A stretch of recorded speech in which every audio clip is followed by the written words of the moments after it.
মানুষ পৃথিবীতে আসে, এসে দেখে যে পৃথিবীতে চোখের সামনে যা আছে সেইভাবে সে চলাফেরা করে, কোনো টার্গেট থাকে না।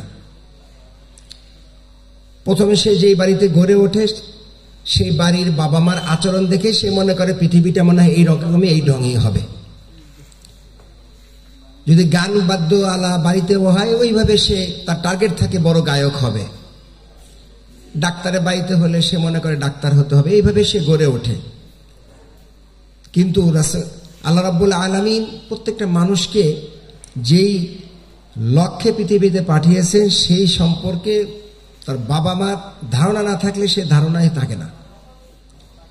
তো তেমনিভাবে আমাদের বাংলাদেশের মানুষ বাংলাদেশে জন্মগ্রহণ করার কারণে বাংলাদেশের মানুষ যেভাবে ইসলাম, আল্লাহ, কোরআন, ঈমান, রাসূলকে যেভাবে চিনে আসছে, বাংলাদেশের মানুষ মনে করেন যে ওইভাবে আল্লাহ মনে হয় এরকমই, রাসূল মনে হয় এরকমই, কোরআন মনে হয় এরকমই।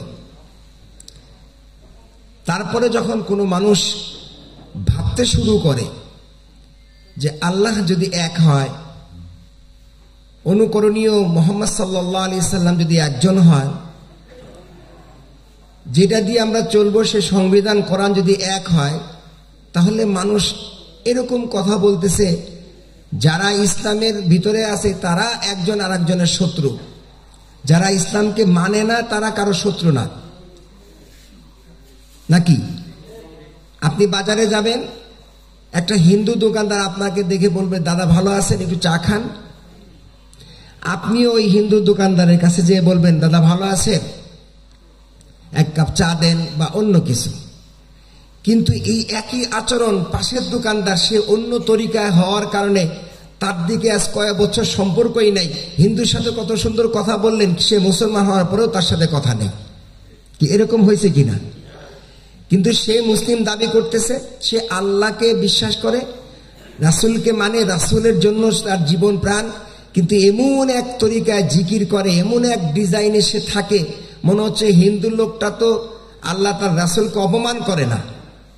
সে জন্মগতভাবে সে জানে যে দেবী দেবীদের মানতে হবে, আল্লাহকে না মানলে চবে, কিন্তু আল্লাহকে অপমান করে না। কিন্তু মুসলিম হয়ে আল্লাহ এবং তার রাসূল সম্পর্কে এমন ধারণা রাখে যে ধারণাটা শুনলে মনে হয় কি পশু প্রাণীও তার থেকে ভালো। নাকি? এজন্য আমরা যেই জিনিসটা ফেস হই, যেমন আমরা যারা এই পরিবারের না, অন্য ভিন্নভাবে গড়ে উঠেছি, কোরআন হাদিস পড়ে লেখাপড়া শেষ করে বিভিন্ন জায়গায় শিক্ষকতা করার পরে যখন একটা হাদিস এবং কোরআন দেখিয়ে বলা হয় যে এটা যে করতেছেন এটা তো কোরআন হাদিসে নাই, কোথায় আসলে যেটা পড়ালেখা হয়েছে সেটা করে না,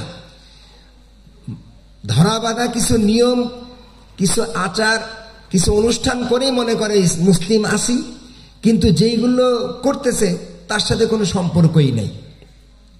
যেমন ধরেন যে যে তরিকা আমাদের বাংলাদেশের মানুষ লালন করে, ধরা যাক মাজার পূজা।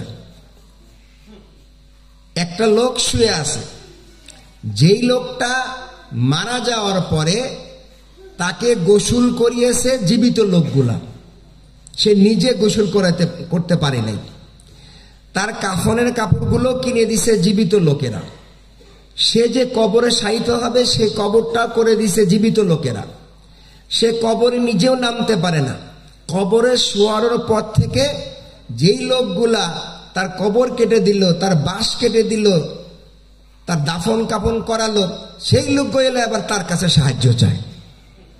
আসেন এরকম কথাটা? এই লোকটা এতটুকু বোঝে না, যেই মাজারের সামনে দান বাক্সর যে গেট, যেখানে দান বাক্স, তার উপরে প্রথমে স্টিলের দান বাক্স, তার উপরে গ্রিল, তার উপরে কয়েকটা ধাপে ৩-৪টা তালা মারা।